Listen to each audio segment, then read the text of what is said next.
Hey, what's good, y'all? Convo Kingz back with another video. We got Witty here again, and we're going to be talking about the NFC South. I'm going to go ahead and kick it over to Vegas.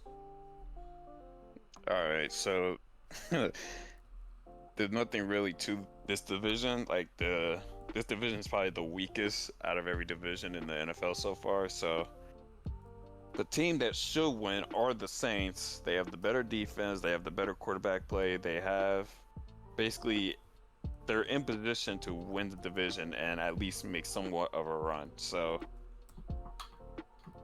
everyone else in this division either has problems or are basically trying to develop to see what they have. Basically, the Falcons don't even know if they have a quarterback because they have no idea that Desmond Ritter is their guy.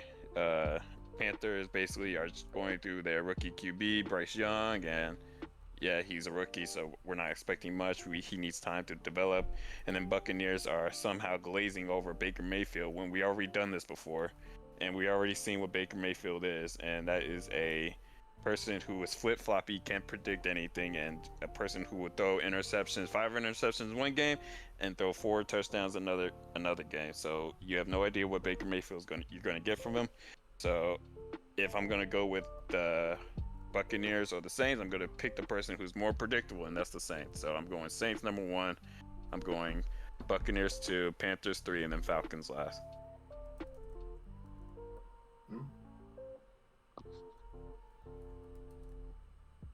Hello, team. You gonna moderate? You gonna moderate? All right, good. I'll pass it over to Witty, who has this hot take. Y'all suck. Y'all suck. That's Vegas. Like we've done like 4 of these, and he's like, he just goes silent after his take. He doesn't say, all right. He doesn't say anything. He's like, all right, I'm done now.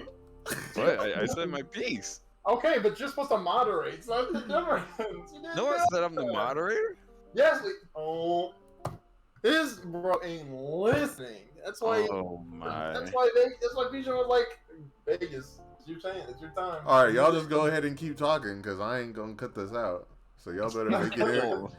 Y'all better make whatever you're doing funny because I ain't cutting nothing out. So for me, I'm gonna start at 4. 4 is easy. I'm gonna have the Panthers. I've actually got to watch a couple of their games so far. I've got to see some of the first team. Oh yeah, Bryce Young gonna be in for a world of pain this first season. Their protection is subpar at best. So I'm definitely putting them at 4. 3. Let's see. I'm gonna have to go ahead and go with. I'll probably put Tampa there. In my. You know what? No. I think I'll have Atlanta there. Because like we said, they're going to have a very dominant run game with Robinson and the other running back they got. I can't remember his name. Because that's a nice little 2-headed beast they got there. Kyle Pitts, yeah, I don't know.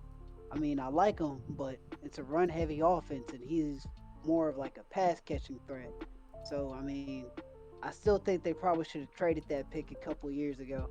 Because they probably could have got a king's ransom for it because of how hyped he was. And maybe Kyle Pitts could have went to a different team. I like Drake London. He's a nice big possession receiver they got. And they got, if I'm not mistaken, Mac Hollins is down there as well. So they got 2, Drake London big body and Mac Hollins big body with wheels to go along with that running game. And if I'm not mistaken, I can't remember the slot they signed. So I like their little receiver game. But like you said earlier, Desmond Ritter's an unknown. Number 2, I'll go ahead and put Tampa there. I'm not the biggest Baker Mayfield fan, but I think he'll bounce back. He's throwing the Mike Evans and Chris Godwin this year. So if we're being honest, if I'm not mistaken, these are the best receivers he's ever had. So, and the protection from Tampa's actually looked pretty decent this preseason. So with the first team.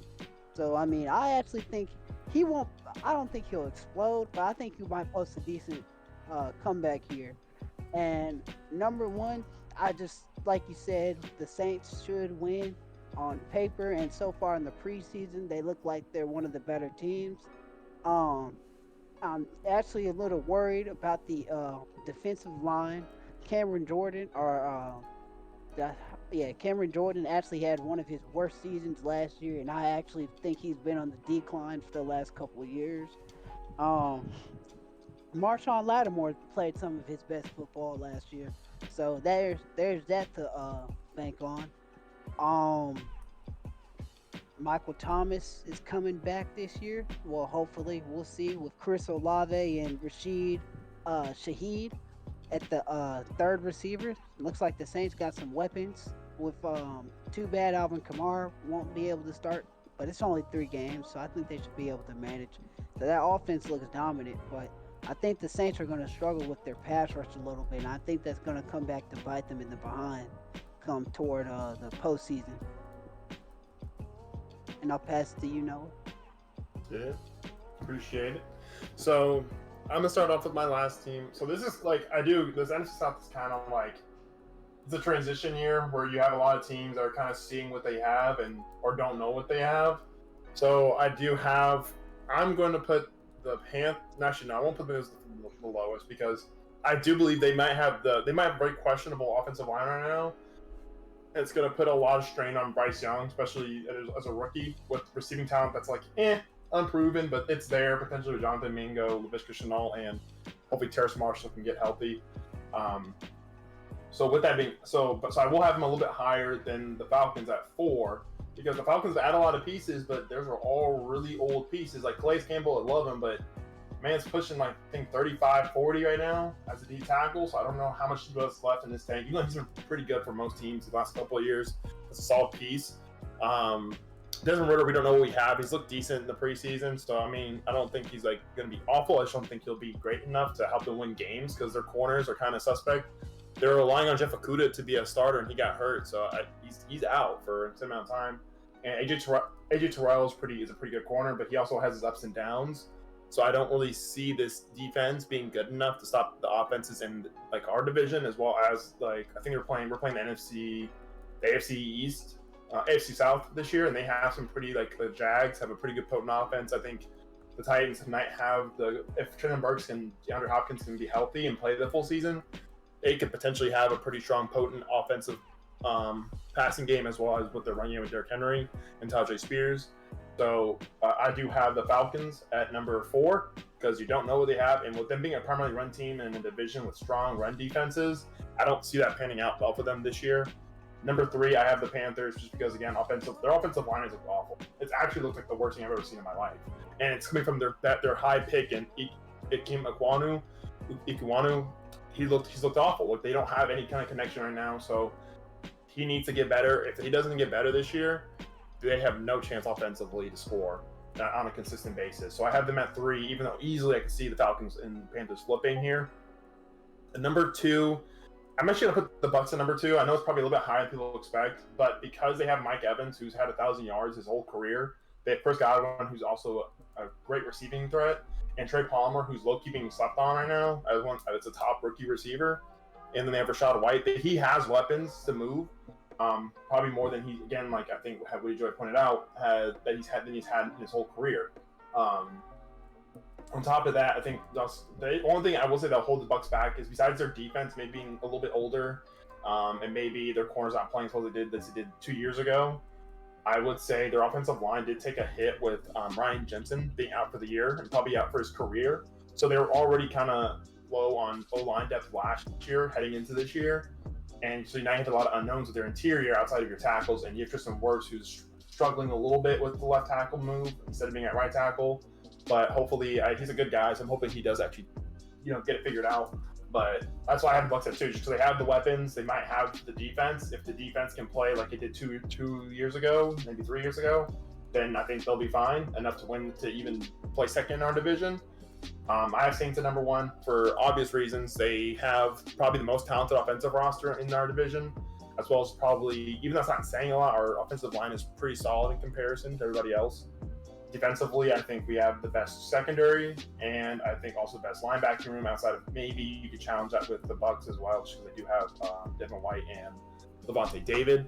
Our defensive line depth is questionable right now, so I will agree with the Joe on that for sure, because Foskey's looking like he's going to be more of a project this year. Peyton Turner might have put it together this year, so that will be a big factor in how his defense does. I think Cam Jordan doesn't need to be the guy he's been. He needs to be able to stop the run and get occasional pressures. I'm okay with that because he's 35. So, I mean, we shouldn't expect him to be some elite pass rusher, just consistent, which I think he did fine last year with that. So, I think our secondary will be better because we'll be healthier. And then Marshawn needs to get healthy. I know he had a little bit of a hamstring issue or knee issue training camp, just a bunch of swelling, though. So, we're poised to look really good this year. But I just want to go ahead. That's my ranking. So number 1. But let's just talk about Jake Haener real quick. I just want to point out. I hate to burst the bubble some of these Saints fans. This man was drafted in the 4th round. He has a very limited arm in comparison to in college. He is a backup quarterback. At most, his maximum is a high-end backup that can come in for half a season, and if our starting back is hurt, is out for a time, and maybe win a couple of games. He is not a full starting quarterback. He's not a franchise quarterback you want to build around. He's just not that guy. He's not him. I like him. I think he's good. I just don't think he's definitely not a starter. Like, people are over here on Twitter saying that he's the next Drew Brees. He's not. He has the same tools as Drew Brees, but limited arm. He's a smart player, but he's not Drew Brees. So you can't expect him to be Drew Brees. He has a similar build. Doesn't mean he's Drew Brees. So I need them to chill out on that because you're going to set him up. You're going to be set up to fail. You're going to be set up to be disappointed when he does start because you're trying to trade Jameis Winston, which makes no sense. Unless we're getting something out of it, we should not move on from Jameis because he is just the most comfortable to win, as well as his arm strength. His arm talent is top in the league. It's even if he's a backup, he's got one of the best. He's probably still got a top 10 arm talent in the league right now, and that's not even being far-fetched with it. He's probably he could argue potentially top 5 arm talent. Yeah, he's made them make the best decisions, and usually his blitz pickup isn't great, but that man he's a great backup to have, and Jake Haener shouldn't need to even see the field this year. So I just want to throw that out there. But that's my ranking: Saints, Bucks, Panthers, and then Falcons at last. All right, I think that covers everything. Fusion, you have anything else? Nope. Like, comment, subscribe. We'll see you guys later. Peace.